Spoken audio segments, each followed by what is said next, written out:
طریقا من طرق الجنہ.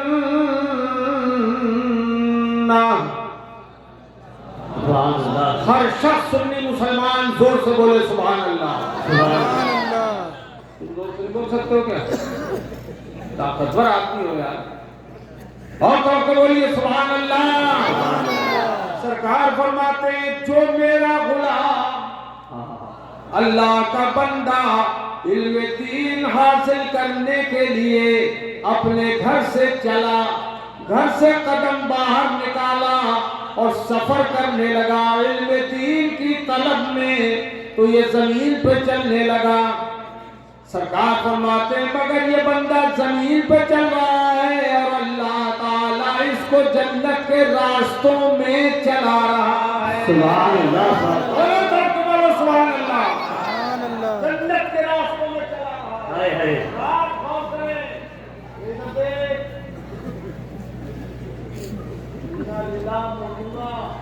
وہ بھی مجھے یاد ہے.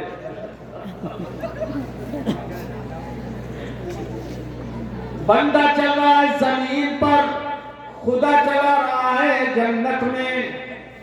اور مزے کی بات یہ ہے کہ اللہ کا حبیب سب کچھ مدینہ شریف سے دیکھ رہے ہیں. سبحان اللہ. دوسری پھر فرمایا سرکار نے وَإِنَّ الْمَلَائِكَةَ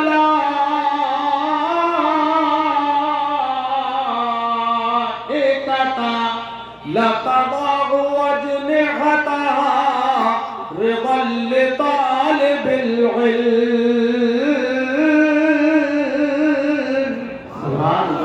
بے شک اللہ پاک کے مقدس فرشتے طالب علم کی خوشی کے لیے اپنے پر بچھاتے ہیں. فرشتوں کے پر مقدس ہیں. فرشتے وہ ہیں وَيَفْعَلُونَ مَا يُؤْمَرُونَ. خدا کا جو حکم ملتا ہے وہی کرتے ہیں. تو حکم خدا سے فرشتے پر بچھا رہے ہیں. کس کے لیے؟ طالب علم کے لیے. طالب علم کے لیے فرشتے پر بچھا رہے ہیں.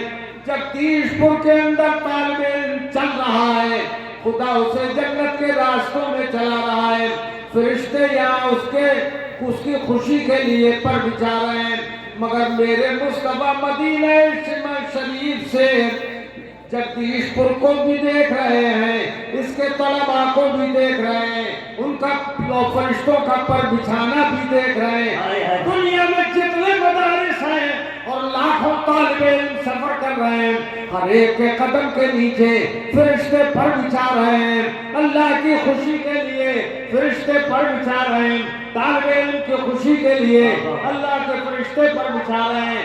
رسول کی خوشی کے لیے اللہ کے فرشتے پر بچھا رہے ہیں. اور مصطفیٰ مزار مقدس سے دیکھ رہے ہیں، مدینہ طیبہ سے دیکھ رہے ہیں. جنت میں طلبہ کے پیر پڑ رہے ہیں اور مصطفیٰ دیکھ رہے ہیں. تو یہ کہہ کون سکتا ہے؟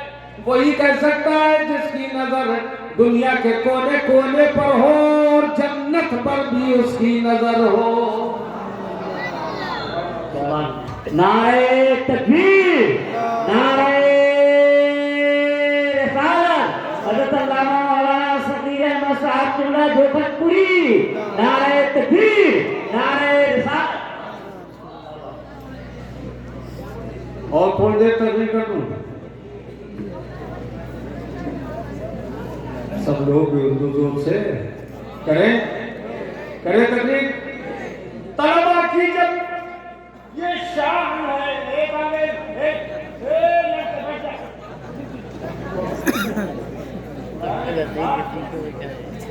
بات بلاتے ہو تو جاؤ. طالب علم کی جب یہ شان ہے تو جس کے سامنے وہ زانوِ تلمس طے کر رہا ہے اس استاد کی کیا شان ہوگی؟ عالم کی کیا شان ہوگی؟ وہ بھی ہم سرکار سے اللہ کے حبیب ارشاد فرماتے ہیں وَإِنَّ الْعَالِمَ يَسْتَغْفِرُ لَهُ مَنْ فِي السَّمَاوَاتِ وَمَنْ فِي الْأَرْضِ. اور عالم ربانی کے لیے آسمانوں اور زمینوں کے اندر جتنی بھی چیزیں ہیں وہ ساری چیزیں استغفار کرتی ہیں، دعائیں مغفرت کرتی ہیں، دعائیں خیر کرتی ہیں، عالم کے لیے ہر چیز دعائیں خیر کرتی ہے۔ سرکار فرماتے ہیں حتی الحوت فی جوف الماء،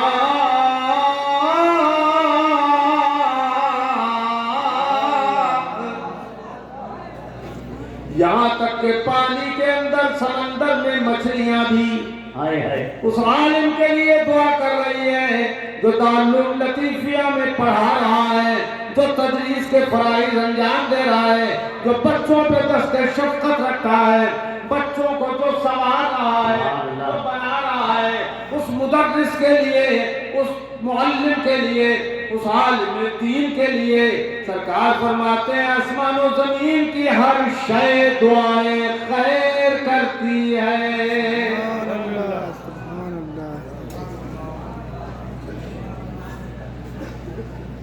سب لوگ بولو، ایک آواز میں بولو زور سے۔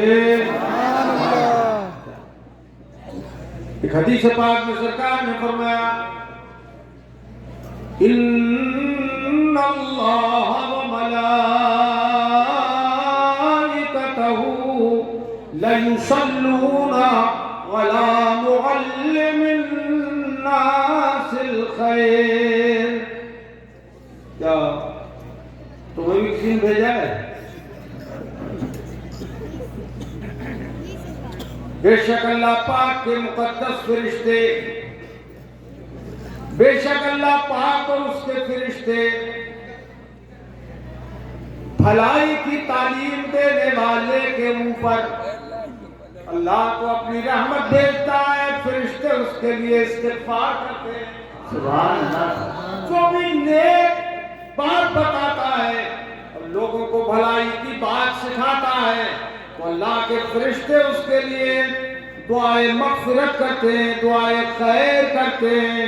سرکار فرماتے ہیں حتی النملۃ فی جحرہا، یہاں تک کہ چونٹیاں اپنے بلوں میں اس کے لیے دعائیں خیر کرتی ہیں۔ سبحان اللہ، سبحان اللہ، کیا کہیں گے؟ ذرا غور فرمائیے، چونٹی کی بات کسی نے سنی ہے آج تک؟ اے یار جگدیش پور کے لوگ تم سنتے ہو چونٹیاں کیا بولتی ہیں؟ سنتے ہو نا؟ تم سنتے ہو؟ بولو یار، سنتے ہیں آپ؟ نہیں۔ کیا اس کی زبان ہے؟ چونٹی کا کیا منہ ہے؟ کیا اس کے ہونٹ ہیں؟ کیا ہے؟ کیسے بولتی ہے وہ اللہ ہی جانتا ہے۔ کیا اس کی آواز ہے وہ اللہ ہی جانے۔ کوئی سن پاتا ہے؟ بولو بولو۔ لیکن ہاں ایک ذات ایسی بھی ملتی ہے جس کا ذکر قرآن پاک میں ہے، وہ حضرت سلیمان علیہ نبینا علیہ السلام کی ذات اقدس ہے۔ سبحان اللہ۔ وہ اپنے لشکر عظیم کے ساتھ جب گزر رہے تھے تو ایک چونٹی جو سردار تھی چونٹیوں کی، اس نے کہا ایھا النمل ادخلوا مساکنکم۔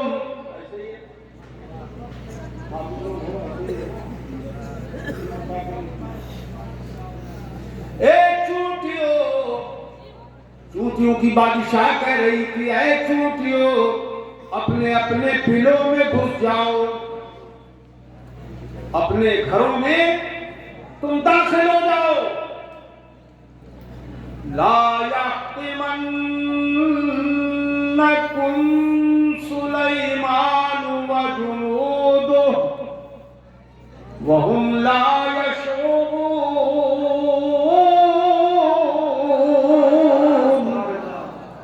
چونٹی کہنے لگی حضرت سلیمان کا لشکر آ رہا ہے، کہیں وہ تمہیں بے خبری میں راؤند نہ ڈالے۔ تمہاری حیثیت کیا ہے؟ ایک پیر کے نیچے ہزاروں چونٹیاں روندی جا سکتی ہیں، تو کہیں وہ بے خبری میں انہیں پتہ بھی نہ لگے اور تم روندی چلی جاؤ، اس لیے اپنے اپنے دلوں میں گھس جاؤ۔ میلوں دور تھے حضرت سلیمان علیہ السلام، حضرت سلیمان نے اس چونٹی کی آواز کو سن لیا۔ نہیں بولو گے سبحان اللہ؟ ارے تم چونٹی سے کچھ زیادہ زور سے بول دو، حضرت بولو سبحان اللہ۔ حضرت سلیمان نے اس کی آواز کو سن لیا۔ قرآن فرماتا ہے فَتَبَسَّمَتْ ضَاحِكًا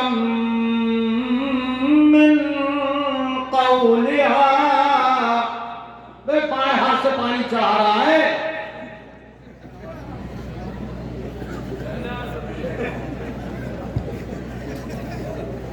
دیکھیے آپ، یہ ہے مسلمان کی حالت آج کل۔ سب کے لیے نصیحت ہے یہ، جب بھی پانی پیئیں آپ تو سیدھے ہاتھ سے پیئیں، کھانا سیدھے ہاتھ سے، کپڑا پہنے تو پہلے سیدھے ہاتھ میں، پاجامہ ہو تو پہلے سیدھے پیر میں پہنے، ٹھیک ہے؟ انشاءاللہ موزہ پہنے تو پہلے سیدھا، اور جوتا پہنے تو پہلے سیدھا، اور ٹوپی پہنے تو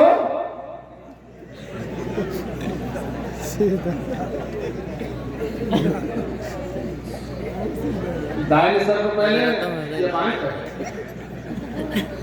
سر تو ایک ہی ہے، کیوں؟ سیدھے ہاتھ سے ٹوپی، اور اتارے تو پہلے بائیں ٹانگ سے پاجامہ نکالیں، جوتا پہلے بائیں نکالیں، موزہ پہلے بائیں نکالیں، ستری پہلے بائیں ہاتھ سے نکالیں، ٹھیک ہے؟ یہ بہت میں دیکھ رہا ہوں غلطی جو عام طور پہ ہو رہی ہے، اور افسوس یہ ہے کہ دیکھنے والے جو جانکار ہیں، پرہیزگار ہیں، وہ بھی نہیں منع کرتے ہیں، ٹوکتا نہیں ہے کوئی کسی کو۔ بتانا چاہیے، ہم کو اپنے یہاں جامعۃ القادریہ میں سب کچھ سکھاتے ہیں، دیکھتے بھی ہیں کیا کر رہا ہے۔ اس بات کو میرے عزیزو دھیان میں رکھیں آپ۔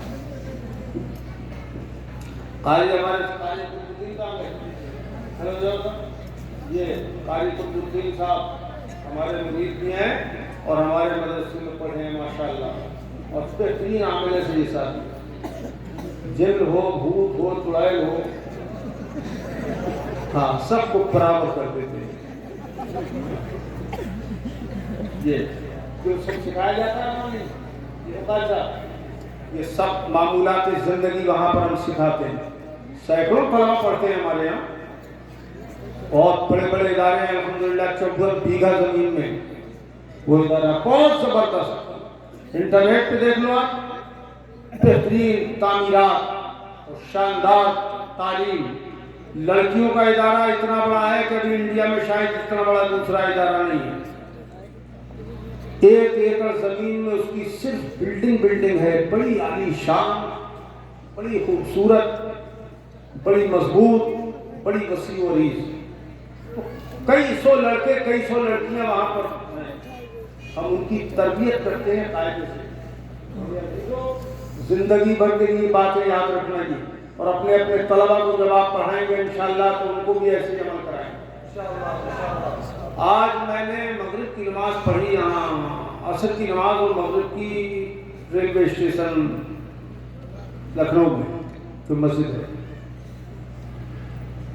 تو نماز تو ہمیں اپنی پڑھنا تھی، ہم نے اپنی پڑھی، دیوبندیوں کا قبضہ ہو گیا اس مسجد پہ، دیوبندی امام ہے، وہ امام مجھ سے کانپتا بہت ہے مسجد کا امام، کیونکہ ایک مرتبہ میں نے اس کی لکھنؤ میں وہ درگت بنائی تھی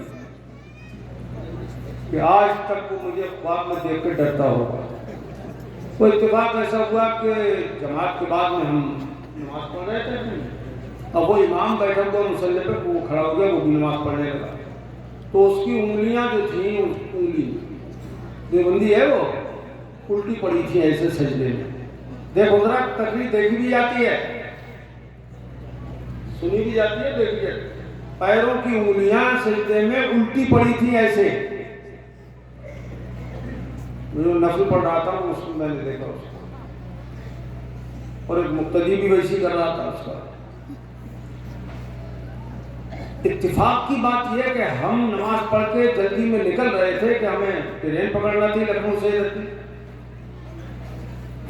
وہ دروازے پہ مل گیا امام، تو کہنے لگا مولانا صاحب خیریت ہے؟ میں نے کہا الحمدللہ خدا کا شکر ہے، رسول کا کرم۔ تمہاری انگلیاں الٹی پڑی ہوئی تھی امام صاحب۔ میں نے کہا تمہارے دھرم کے مطابق بھی تو صحیح نہیں ہوئی تمہاری، تمہیں تو کچھ مزہ آیا ہی نہیں یار، تو تمہارے دھرم کے مطابق بھی صحیح نہیں ہوئی۔ ہاں ٹھیک ہے ٹھیک ہے، شکریہ شکریہ۔ ہنسی مسکرا کے کہنا یہ ہے کہ آج ہماری قوم نماز روزے کے مسائل نہیں جانتی ہے۔ پیر کی انگلی، سیدھے پیر کی 5 انگلیاں اور بائیں پیر کی بھی 5 انگلیاں، 10 انگلیوں کے پیٹ زمین سے ٹیکنا سجدے کی حالت میں سنت ہے۔ 10 انگلیاں، سمجھ گئے؟ ارے نہیں سمجھے؟ زور سے بولو، سمجھ گئے جی؟ اور 3 انگلیاں دونوں پیروں کی سجدے میں لگانا واجب ہے، اور 10 میں سے 1 انگلی کا پیٹ لگنا زمین پہ فرض ہے۔ تو ایسا کام کرو جس سے سنت بھی ادا ہو جائے، واجب بھی ادا ہو جائے اور فرض بھی ادا ہو جائے۔ ہم اپنے مدرسے میں الحمدللہ 1 رکعت مشقی نماز پڑھاتے ہیں ایسے حساب، اور دیکھتے ہیں انگلیاں کتنی لگ رہی ہیں، ہاتھ کہاں بدے ہیں، بیٹھے کس طرح ہے، سجدہ کس طرح ہو رہا ہے، رکوع کس طرح ہو رہا ہے، دیکھتے ہیں۔ یہ ہر مدرسے میں ہونا چاہیے۔ ہم 15 دن تک شروع میں مشقی نماز پڑھواتے ہیں 1 رکعت روزانہ، تو پھر وہ صحیح ہو جاتی۔ ایک مفتی صاحب محدث بھی تھے، شیخ الحدیث بھی تھے، بہار یا بنگال کے جلسے میں تھے، بہت زمانہ ہو گیا، فجر کی نماز میں کوئی تاخیر ہو گئی تھی، ہم نے تو اپنی پڑھ لی ٹائم پہ، اور وہ مفتی صاحب دوڑ کے آئے تو ہم نے مصلی چھوڑ دیا، پیچھے کو ہم آگے اور وہ پڑھنے لگے اور ہم اپنی تسبیح پڑھنے لگے پیچھے۔ تو ہم نے یہی حالت دیکھی، ان کے ٹانگیں ایسی تھی۔ مفتی صاحب وہ اپنے تھے، شیخ الحدیث، ایسے انگلیاں الٹی۔ نماز کے بعد میں نے ان سے کہا مفتی صاحب یہ کیا کیا آپ نے؟ آپ کی 1 انگلی بھی نہیں لگی۔ تو ہمیں تو ڈر لگتا نہیں ہے، اللہ کے کرم سے اللہ کی بات بیان کرنے میں ہمیں خود ڈر نہیں لگتا۔ تو بولے جلدی میں ہو گیا ہے، جلدی میں ہو گیا، تو میں جلدی میں فرض بھی ختم، واجب بھی ختم، تو نماز پڑھنے سے کیا فائدہ ہوا آپ کو؟ دوبارہ پڑھنا فرض ہے آپ کا۔ تو نماز تو میں نے یہ بتائی باتیں آپ کو کیوں؟ اس لیے کہ اللہ کے حبیب صلی اللہ تعالی علیہ وسلم نے فرمایا کہ معمولی بات نہیں ہے دوسرے کو بھلائی کی باتیں بتانا۔ قرآن پاک فرماتا ہے تم خیر امت اخرجت للناس،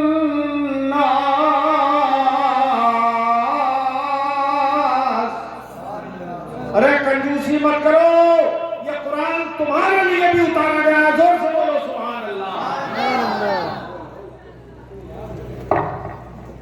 سبحان اللہ۔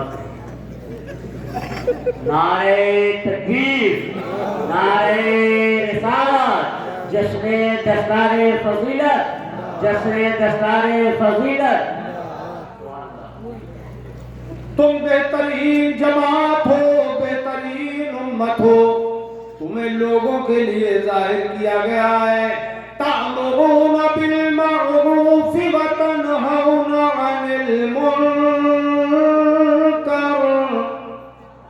کہ تم بھلائی کا حکم دو اور برائیوں سے روکا کرو۔ بہترین امت ہو، تم بھلائی کا حکم دیتے ہو، برائیوں سے روکتے ہو۔ یہ امت کی امتیازی شان ہے۔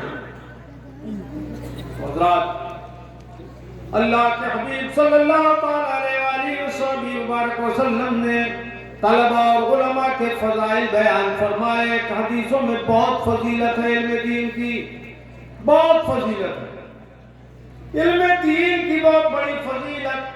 اور جس نے علم دین دیا وہ مصطفیٰ جان رحمت سید المرسلین ہے, ان کی بہت بڑی فضیلت ہے. اور سرکار کو کس نے سکھایا؟ انہوں نے تو ہم کو سکھایا اور انہیں اللہ نے سکھایا. ارشاد فرمایا اے میرے حبیب وَعَلَّمَكَ مَا لَمْ تَكُنْ تَعْلَمُ. اے محبوب تمہیں تمہارے رب نے وہ سب کچھ سکھا دیا جو تمہیں پہلے معلوم نہیں تھا. یہ اکیلی آیت وہابیوں کے ہر سوال کا جواب ہے. وہابی کہتا ہے رسول کو یہ معلوم نہیں تھا ورنہ بتا دیتے. رسول کو وہ معلوم نہیں تھا, رسول کو وہ معلوم نہیں تھا. اے سبھائی ٹوپی والے, رسول کو وہ معلوم نہیں تھا, رسول کو وہ معلوم نہیں تھا. تو قرآن نے فرمایا, دیکھو قرآن نے کیا فرمایا, اے محبوب جو تمہیں معلوم نہیں تھا اللہ پاک فرماتا ہے وہ اللہ نے بتا دیا. وہاں بھی کہتا ہے رسول کو یہ نہیں معلوم تھا, ہم نے کہا چلو نہیں معلوم تھا, پھر اللہ کا فرماتا میں نے بتا دیا. دوسری بات کہتا ہے یہ نہیں معلوم تو اللہ نے فرمایا وہ بھی میں نے بتا دی. تیسری بات یہ نہیں معلوم وہ بھی اللہ فرماتا ہے میں نے بتا دی. پہلے جو کچھ معلوم نہیں تھا اللہ نے اپنے حبیب کو وہ سب کچھ بتا دیا.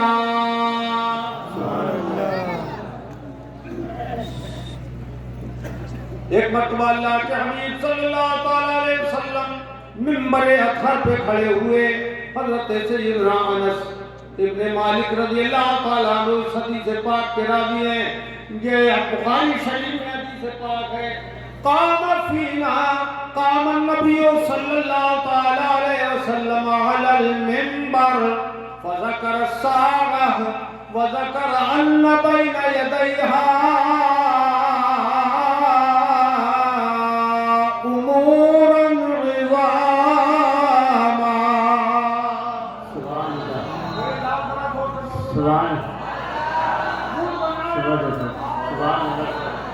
سرکار کھڑے ہو گئے منبر اطہر پر اور ارشاد فرمایا اے میرے جانثارو سنو کیا ہوا. منبر پہ کھڑے ہوتے ہی فحمد اللہ واثنا علیہ, حضور نے اللہ کی حمد و ثنا بیان کی, اللہ کی خوب تعریف بیان کی اور حمد و ثنا کے بعد ارشاد فرمایا من احب ان یسأل عن شیء فلیسأل عنہ. خدا کی قسم اے لوگوں تم میں جو کوئی بات بھی پوچھنا چاہے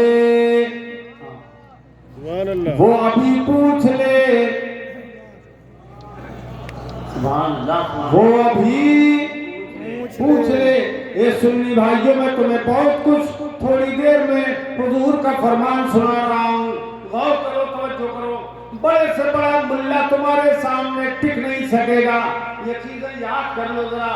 عربی اگر حدیث یاد نہیں کر سکتے تو اردو کا مفہوم ہی یاد کرو اس کا. سرکار ارشاد فرماتے ہیں کوئی بات بھی عموم ہے, کوئی بات اس میں عموم ہے کہ نہیں ہے, کچھ بچا کیا؟ کوئی بھی بات تم مجھ سے پوچھنا چاہو من احب ان یسأل عن شیء فلیسأل عنہ, تو وہ بات مجھ سے پوچھ لے.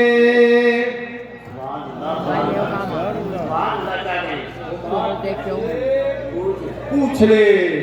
فواللہ لا تسألونی عن شیء فیما الا اخبرتکم به ما دمت فی مقامی هذا.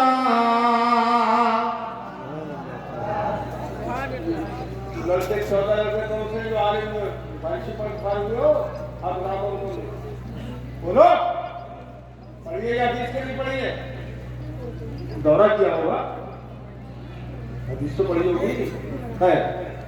سرکار فرماتے ہیں خدا کی قسم، اے میرے سنی بھائیوں، تمہارے دل میں جو ایمان ہے ذرا میں اسی کو چاہتا ہوں کہ ظاہر کروں۔ دیکھو ایک چشمے والا ایسے کر رہا ہے، چشمے، ہاں اب مسکرانے لگے تم؟ اچھا، سرکار فرماتے ہیں خدا کی قسم جو چاہو پوچھو۔ ذرا غور کیجئے، اس قسم کی اہمیت دیکھیے۔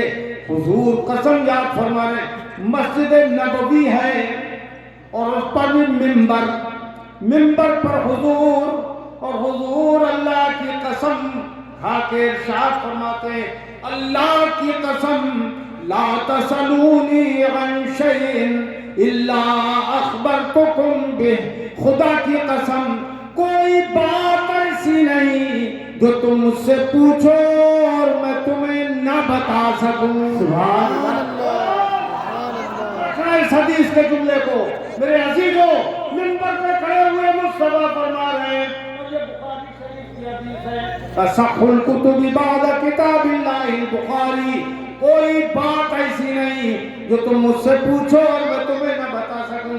خدا کی قسم، خدا کی قسم جو چاہو پوچھو۔ فقام الیہ رجل، اچھا یہ بخاری شریف کی حدیث ہے۔ خازن شریف جو تفسیر کی کتاب ہے اس میں بھی حدیث ذکر کی گئی ہے، مگر الفاظ دونوں میں الفاظ کا فرق ہے۔ اس میں یہ ہے فواللہ لا تسألونی عن شیء فیما بینکم وبین الساعہ الا نبأتکم بہ، خدا کی قسم اب سے لے کر قیامت تک کی جو بات تم مجھ سے چاہو پوچھ لو، اللہ کی قسم جو بات پوچھو گے میں تمہیں ضرور بتا دوں گا۔ جگدیش پور کے لوگوں سنو، حضور کیا فرما رہے ہیں، میں تمہیں ضرور بتا دوں گا قیامت تک کی باتیں۔ ارے قیامت تک کی بات کیوں بتا رہے ہیں مصطفیٰ؟ اس لیے کہ قیامت تک کی ہر چیز مصطفیٰ کے سامنے روشن ہے۔ سبحان اللہ، اور حضرت امام اہل سنت پکار اٹھے اور کوئی غیب کیا تم سے نہا ہو بھلا، اور کوئی غیب کیا تم سے نہا ہو بھلا، جب نہ خدا ہی چھپا تم پہ کرو درود۔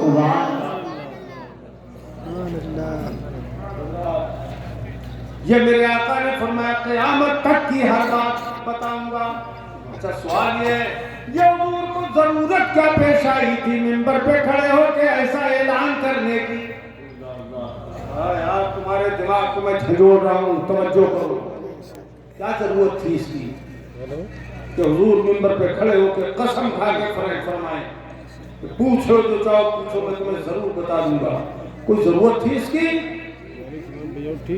کیا وجہ تھی؟ تو میں وجہ بتا رہا ہوں آپ کو، یہ ضرورت تھی۔ کیا ضرورت تھی؟ کہ حضور یہ بتائیں کیوں؟ بات یہ اس وقت صحابہ کرام تو مخلص تھے، مگر کچھ منافقین بھی تھے جو مسلمانوں کے بھیس میں تھے،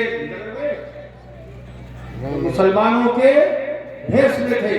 وہ منافق مسجد نبوی میں بیٹھتے تو سر جھکا کے بیٹھتے، بڑے ادب کے ساتھ بیٹھتے، بہت دھیان سے سنتے، اور جب اپنی چنڈال چوکڑی میں پہنچتے اور تنہائی میں پہنچتے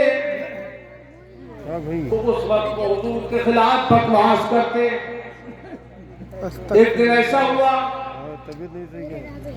اللہ کے محبوب کے ایک صحابی نے مسجد نبوی میں کھڑے ہو کے عرض کیا، آقا میں کئی روز سے بہت پریشان ہوں، میری اونٹنی گم گئی ہے، بہت تلاش کر رہا ہوں نہیں مل رہی ہے، حضور بتا دیں کہ میری اونٹنی کہاں ہے؟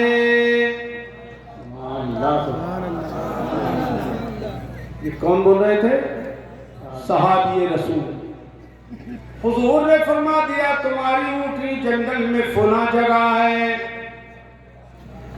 اس کی نکیل پیڑ کی ٹہنی سے اٹک گئی ہے، جاؤ اور اپنی اونٹنی کو لے آؤ۔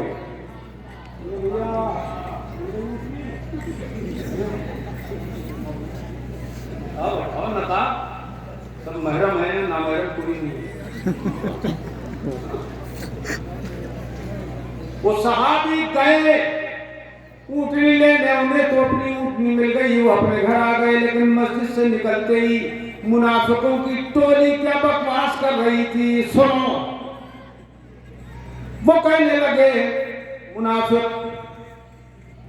ان محمدا یقول ان ناقۃ فلان بواد کذا وکذا وما یدریہ بالغیب۔ محمد صلی اللہ تعالی علیہ وسلم یہ کہتے ہیں کہ فلاں کی اونٹنی فلاں جنگل میں فلاں جگہ ہے، یہ غیب کیا جانے، انہیں غیب کی کیا خبر، انہیں غیب کی کیا خبر، یہ غیب کیا جانے۔ تنہائی میں انہوں نے یہ بات بکی تھی، مگر خدا تو سچ جانتا ہے، بے شک خدا پاک سب جانتا ہے۔ اس نے اپنے پیارے حبیب پر آیت کریمہ نازل کی، اے محبوب یہ منافق تمہارے خلاف بکواس کرتے ہیں، اور جب وہ بکواس کرتے ہیں اور تم ان سے پوچھو کہ کیوں ایسا بک رہے تھے، وَلَئِن سَأَلْتَهُمْ لَيَقُولُنَّ إِنَّا كُنَّا نَخُوضُ وَنَلْعَبُ۔ اے پر محبوب جب تم ان سے پوچھو گے کہ تم ایسا کیوں بک رہے تھے، میرے خلاف بکواس کیوں کر رہے تھے، تو یقیناً وہ یہ کہیں گے کہ ہم تو کیوں ہی ٹھٹا کر رہے تھے، مذاق کر رہے تھے، مذاق میں ہم نے یہ بات کہہ دی۔ یہ منافق بولیں گے، قرآن نے فرمایا اے محبوب ان سے کہہ دو قل اب اللہ ورسولہ اب اللہ وآیاتہ ورسولہ کنتم تستہزئون۔ جو جتنا پکا سنی ہو اتنے ہی زور سے بولے سبحان اللہ۔ ایمان مضبوط ہو زور سے بولو سبحان اللہ، اور کر کے بولو سبحان اللہ۔ اے محبوب ان سے تم فرماؤ کیا تم اللہ کے ساتھ، اس کی آیتوں کے ساتھ، اس کے رسول کے ساتھ ٹھٹا کر رہے تھے؟ لا تعتذروا قد کفرتم بعد ایمانکم، بہانے مت بناؤ، بے شک تم اپنے ایمان کے بعد یقیناً کافر ہو چکے۔ دیوبندی کیا بولتے ہیں، بریلی سے کفر کا فتویٰ آتا ہے، کفر کا فتویٰ دیتی، بریلی والے کفر کا فتویٰ دیتے ہیں۔ یہ قرآن تو بریلی والوں کا نہیں ہے، وہ اللہ کا ہے، اللہ نے اتارا ہمارے لیے ہے۔ تو قرآن میں یہ فتویٰ ہے کفر کا، بے شک تم کافر ہو چکے، بعد ایمانکم، اب بہانے مت بناؤ۔ اعلیٰ حضرت امام اہل سنت نے کافر قرار دیا تو دیوبندیوں کو بڑی مرچیں لگی ہیں کہ یہی ہم نے 2-3 مہینے پہلے جو ہم مصر میں گئے تھے، جس کا ذکر حضرت علامہ غلام عبد القادر صاحب میرے بڑے بھائی کر رہے تھے، تو وہاں پر بھی یہ چیز سامنے آئی ہمارے سامنے، وہاں کے مشائخ اور وہاں کے پروفیسر حضرات نے اور بڑے بڑے ڈاکٹروں نے یہ ہم سے کہا کہ اعلیٰ حضرت کے بارے میں سنا ہے کہ وہ کفر کا فتویٰ بہت جلدی کر دے دیتے تھے۔ میرے کیا کہوں، بہت جلدی کافر کہہ دیتے تھے۔ میں نے ان سے کہا ان کی زبان عربی، ہماری زبان مادری زبان اردو، لیکن اب کیا کریں وہاں پر تو بولنا پڑی تھی نا۔ ہم نے کہا یا ایھا الشیخ ما عجل الامام احمد رضا رضی اللہ تعالی عنہ فی التکفیر وما قال لكل منهم انت کافر بل قال لمن کفر اولا کفرہ الامام احمد رضا ثانیہ۔ میں نے کہا حضرت امام احمد رضا نے سب کو کافر نہیں کہا ایک دم، جلدی جلدی کافر نہیں کرتے تھے، بلکہ پہلے جو کفر کر چکا ہوتا ہے اس کو اعلیٰ حضرت کافر بتا دیا کرتے تھے۔ وہاں اتفاق ایسا ہوا، ہم چونکہ یہاں پر بھی سرکار کا نام پاک آتا ہے تو ہم کو اب محبت میں حضور کا نام سن کے انگوٹھے چومتے ہیں، پڑھو لا الہ الا اللہ محمد رسول اللہ صلی اللہ علیہ وسلم۔ وہاں جامعہ ازہر مصر میں جو دنیا بھر کے طلباء تھے، پوری دنیا کے ہر ملک کے طلباء ہوتے ہیں، ان لوگوں کی خواہش ہوئی کہ ہم ان کو بخاری شریف کا سبق پڑھائیں، تو ہم نے الحمدللہ 4 روز وہاں بخاری شریف کے سبق پڑھائے، 4 روز۔ سبحان اللہ، سبحان اللہ و بحمدہ، سبحان اللہ العظیم۔ اور ان میں نے خوب رد دیوبندیت اور وہابیت کیا، تو میں مجھے چونتا تھا سرکار کا نام آتا، میری عادت ہے، تمہاری عادت ہے کہ نہیں ہے؟ کہ نہیں ہے؟ چونتے ہیں تو میں وہاں چون رہا تھا، سبق پڑھا رہا تھا، حضور کا نام آیا، ان کے چونے۔ شیخ مہنہ وہاں کے بہت بڑے دکتور پروفیسر ہیں، وہ مجھ سے کہنے لگے ایو شیخ اسألکم سوالا، مجھ سے کہنے لگے شیخ میں آپ سے ایک سوال کرنا چاہتا ہوں۔ میں نے کہا سلما شیتا، آپ کو چاہیں پوچھئے۔ تو انہوں نے کہا لما قبلت ابہامک عند سماع اسم النبی صلی اللہ علیہ وسلم ثم قبلت ووضعتہما علی عینیک، آپ نے حضور کا نام سن کے انگوٹھے کیوں چوم لیے اور آنکھوں سے انہیں کیوں لگا لیا؟ یہ انہوں نے مجھ سے پوچھا۔ میں نے کہا نام اجیبک جوابا صحیحا بالدلائل القاہرہ والبراہین الباہرہ، میں دلائل کے ساتھ آپ کو جواب دوں گا۔ عجب نہیں، میں نے کہا ان سیدنا امیر المومنین ابا بکر الصدیق رضی اللہ تعالیٰ عنہ کان فی حضرت النبی صلی اللہ علیہ وسلم فأذن المؤذن فأظن أنه كان بلال رضي الله تعالى عنه وقال الله أكبر الله أكبر الله أكبر الله أكبر، وما قبل الصديق ثم قال أشهد أن لا إله إلا الله أشهد أن لا إله إلا الله، وما قبل أبو بكر الصديق رضي الله تعالى عنه ولما سمع قول المؤذن أشهد أن محمدا رسول الله قبل إبهامه ووضعهما على عينيه، فما استنكر رسول الله صلى الله عليه وسلم وما قال يا أبا بكر لما قبلت إبهاميك ووضعتهما على عينيك عند سماع اسمي وما قبلت عند سماع اسم الله تبارك وتعالى۔ اللہ کے حبیب صلی اللہ علیہ وسلم سے وہاں یعنی کا میں نے کہا شیخ مہنہ سے سنیے، حضرت سیدنا ابی بکر صدیق رضی اللہ تعالیٰ عنہ حضور کی بارگاہ میں حاضر تھے کہ اذان ہونے لگی، حضرت بلال اذان پڑھنے لگے، انہوں نے اللہ اکبر پڑھا، صدیق اکبر نے انگوٹھے نہیں چومے، اور جب اشہد ان لا الہ الا اللہ کا انگوٹھے نہیں چومے، اور جب اشہد ان محمد رسول اللہ کا حضور صدیق اکبر نے انگوٹھے چوم لیے اور آنکھوں سے لگا لیے، تو میں نے کہا شیخ مہنہ سے سنیے، حضور نے انکار نہیں کیا اس پر، حضور نے ان سے یہ نہیں فرمایا اے ابو بکر خدا کا نام پہلے آیا اور تم نے انگوٹھے نہیں چومے، میرا نام بعد میں آیا اور میرا نام سن کے اے ابو بکر ایسا کیوں کیا؟ یہ حضور نے نہیں فرمایا۔ کیوں؟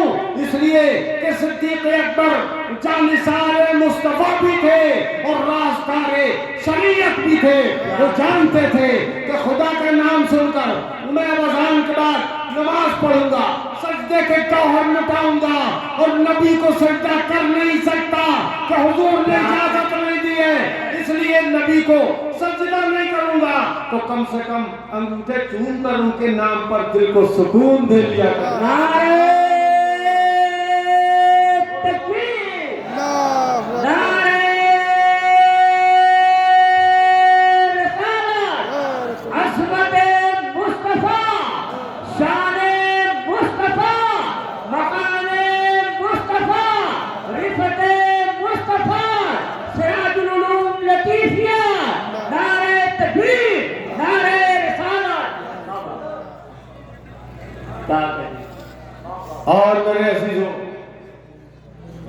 بڑے مزے کی بات یہ ہے کہ میں نے کہا شیخ محنہ سے فی هذا الحدیث الذي رواه الامام البخاری رضی اللہ تعالی عنہ فی صحیحہ قال رسول اللہ صلی اللہ تعالی علیہ وسلم ولو كنت متخذا خلیلا غیر ربی لاتخذت ابا بکر خلیلا، اگر اللہ کے سوا کسی اور کو اپنا خلیل بناتا تو یقیناً ابو بکر صدیق کو اپنا خلیل بنا دیتا۔ سبحان اللہ۔ لیکن یہاں دیکھیے، میں نے کہا ابھی تک خلیل نہیں بنایا تھا، لیکن جب انہوں نے انگوٹھے چوم کے آنکھوں سے لگا دیے تو یہ فرض نہیں ہے، واجب نہیں ہے، مگر صدیق اکبر کی صدا پر حضور کو اتنا پیار آ گیا، فرمایا من فعل مثل ما فعل خلیلی، میرے اس خلیل نے جو کام کیا ایسا جو کام کرے گا میرا جو امتی کام کرے گا، فانا طالب من فعل مثل ما فعل خلیلی فانا طالبہ فی صفوف القیامہ وقائدہ الی الجنہ، میرا جو غلام میرے ابو بکر صدیق کی طرح کام کرے گا کہ انہوں نے میرا نام سن کے انگوٹھے چوم کر آنکھوں سے لگائے ہیں، تو قیامت کے دن میرا وہ امتی جو میرے صدیق کی طرح کام کرے گا، میرے خلیل کی طرح کام کرے گا، قیامت کی صفوں میں ساری دنیا مجھے تلاش کرے گی مگر میں اپنے ان امتیوں کو تلاش کروں گا جو میرا نام سن کے انگوٹھے چوم کے آنکھوں سے لگائے۔ سبحان اللہ۔ نعرہ تکبیر، اللہ نعرہ جس نے دستار بندی مناظر اہل سنت علامہ صفی احمد صاحب قبلہ، نعرہ تکبیر، نعرہ رسالت۔ واہ واہ واہ۔ یہ آج وہابی جو کہتے ہیں دیکھو تم یہ سنی رسول سے، رسول کو خدا سے آگے بڑھا دیتے ہیں، کیسے؟ استغفر اللہ۔ یہ اذان سنتے ہیں پہلے اللہ کا نام آتا ہے یا رسول کا، نہ اللہ کا، تو انگوٹھے نہیں چومتے ہو، نہ اللہ اکبر سن کر، نہ اشہد ان لا الہ الا اللہ سن کے آپ انگوٹھے نہیں چومتے، بولے تم نے خدا سے رسول کو بڑھا دیا، رسول کے نام پہ انگوٹھے چومتے ہیں۔ اس کا جواب ابو بکر صدیق نے دے دیا کہ میں خدا کا نام سن کے توبہ، میں نماز پڑھوں گا، میں سجدے کروں گا، اور نبی کو سجدہ کر نہیں سکتا، کیوں؟ لأن النبی صلی اللہ تعالی علیہ وسلم قال ولو كنت آمرا ان يسجد احد لأحد لأمرت النساء ان يسجدن لأزواجهن، اگر میں کسی کو حکم دیتا کہ کوئی کسی کو سجدہ کرے تو یقیناً میں عورتوں کو حکم دیتا کہ وہ اپنے شوہروں کو سجدہ کریں، مگر میری شریعت میں کسی اور کے لیے سجدہ کرنا جائز نہیں ہے، حرام ہے۔ نہ مزار کو سجدہ کیا جا سکتا ہے، نہ صاحب مزار کو کیا جا سکتا ہے، اگر سجدہ جائز ہوتا تو عورتوں کو حکم دیتا وہ شوہروں کو سجدہ کرتی۔ میں نے کہا شیخ محنہ سنیے، نبی کو سجدہ نہیں کر سکتے، اس لیے صدیق اکبر نے حضور کا نام سن کے انگوٹھے چومے کہ آنکھوں کو بھی سکون مل جائے اور دل کو بھی سکون۔ سبحان اللہ، زندہ باد زندہ باد، واہ واہ واہ۔ جناب انہوں نے انگوٹھے چومے، شیخ محنہ نے خود بھی چومے، یہ سن کر، اور حاضرین میں بھی لوگوں نے چومے انگوٹھے، قصداً حضور کا نام لینے لگا تاکہ یہ انگوٹھے چومے ان کی عادت بن جائے۔ سبحان اللہ، انگوٹھے چومنے کا ایک ماحول بن گیا، اور میں نے کہا یا ایھا الشیخ الکریم ان سیدنا الامام احمد رضا رضی اللہ تعالیٰ عنہ صنف تصنیفا لطیفا فی هذه المسألہ اسمہ منیر العین فی حکم تقبیل الابہام۔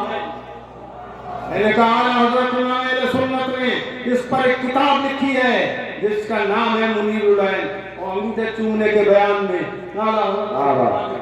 میں نے کہا انا سیدنا الامام احمد رضا القادری البرکاتی البریلوی الذي هو في الهند صنف ازید من 1000، اعلیٰ حضرت نے 1000 سے زیادہ کتابیں لکھی ہیں۔ حضرت پڑھ گئے تھے وہاں کے شیوخ اور مشائخ، اور الحمدللہ رب العالمین ہم نے 4 درس دیے اور وہاں پر ایک ساحت الامام احمد رضا بھی قائم ہوا مصر میں. وہ کیا کام ہوگا اس میں کہ اعلیٰ حضرت کی کتابوں کو اردو میں جو ہے انہیں عربی میں کر کے وہاں پر چھپوا کے فری تقسیم کیا جائے گا مصر میں، تاکہ اعلیٰ حضرت کا تعارف خوب اچھی طرح ہو جائے وہاں پر اور سنیت کا اچھا تعارف ہو. میں نے یہ دیکھا، میں کتنے ملکوں میں گیا ہوں، لیکن جو ماحول سنیت پر عمل کا اور سنت پر عمل کا ہمارے یہاں ہے ہندوستان میں، وہ میں نے کہیں نہیں دیکھا، آپ نے بھی نہیں دیکھا ہوگا. یہ سب صدقہ ہے اعلیٰ حضرت امام اہل سنت رضی اللہ تعالیٰ عنہ کا اور ان کی تصنیفات کا اور حضور مفتی اعظم رضی اللہ تعالیٰ عنہ کے تقوی. بے شک. سبحان اللہ جی، کوئی شک نہیں. حضرات تو یہ سمجھو یہ اعلیٰ حضرت امام اہل سنت کا بڑا فیض ہے کہ انہوں نے اتنی کتابیں لکھ کے ہمارے ایمان کی حفاظت کی، ہماری سنیت کی حفاظت کی. اور الحمدللہ وہاں سے ہم گئے حرمین شریف ہے مصر سے، اور وہاں پر مکہ المکرمہ میں ایک صاحب نے ہماری دعوت کی ایک شیخ نے، اور وہاں پر ہم پہنچے تو بخاری شریف کے پڑھنے کا ماحول تھا، اور وہاں ہم نے دیکھا کہ دیوبند کا ذکر چل رہا ہے، ایک آدمی تعریف کر رہا ہے اس کی. پھر ہمیں کیا تھا، ہم نے تو وہاں بکری ادھیڑ دی وہاں جا، اور پھر اس شیخ نے بخاری شریف ہمیں پڑھا دیا، ہم نے بخاری شریف وہاں بھی پڑھا دی. الحمدللہ میں اپنے ان عزیز طلبہ سے جو آج فارغ ہوئے ہیں، میں آپ حضرات سے گزارش کرتا ہوں کہ خدا را وقت کو برباد مت کرنا موبائل میں یا اپنے دوستی میں، اپنا ٹائم مطالعہ میں گزارنا، کتابوں کے مطالعے اور زیادہ سے زیادہ علم حاصل کرو تاکہ دنیا میں کہیں پہنچ جاؤ تو دب نہ پاؤ. اگر ہمارے پاس علم نہ ہوتا جو کچھ بھی ہمارے مرشد کے فائز سے ہے تو کیا مصر کے بڑے بڑے شیوخ جن کی مادری زبان عربی ہے تو ان سے ہم بات کر پاتے کہ وہاں تقریر کر پاتے کہ وہاں بخاری شریف کی عربی میں تعلیم دے پاتے؟ ہم نہیں کر سکتے تھے. ہم نے پڑھا تھا طالب علم کے زمانے میں محنت سے. میری نصیحت زندہ رہا تو نصیحت، مر گیا تو اسی کو وصیت سمجھنا. وہ دیکھو تو زندہ تشریف لے گئے کہاں گئے؟ انا للہ و انا الیہ راجعون. تو تم میں اللہ کا کام کر گیا. انا للہ واہ واہ واہ، ارے میرے لال تو آنکھ ملا دے. واہ، بلند آواز سے کہو یا رسول اللہ، یا رسول اللہ. میں دیکھ رہا ہوں یہاں سے چہرے، کس کا منہ کھل رہا ہے کس کا نہیں. طرف تو بولو یا رسول اللہ، یا رسول اللہ صلی اللہ تعالی علیہ وعلی آلہ واصحابہ وبارک وسلم دائما ابدا. دائماً ابدا. سوال یہ ہے، سنیت حق ہے تو پھر وہابیت بڑھ کیوں رہی ہے؟ ایک سوال ہے. جی جی سوال ہے. جی. لوگ کہتے ہیں جاہل لوگ، عام لوگ یہ وہابی ہوتے چلے جا رہے ہیں اور خود بھی سنی ہے. تو میں نے کہا بے شک ہمارے سامنے بھی سوال ہے. ہم نے کہا اس کا جواب ہم حدیث پاک میں تلاش کریں گے. ہمارا سن کے حدیث کا لفظ سن کے ہی جھوم اٹھنا چاہیے. میں نے کہا سنیے حدیث پاک میں آئے خرج النبی صلی اللہ تعالی علیہ وسلم من بیتہ وفی یدیہ کتابا.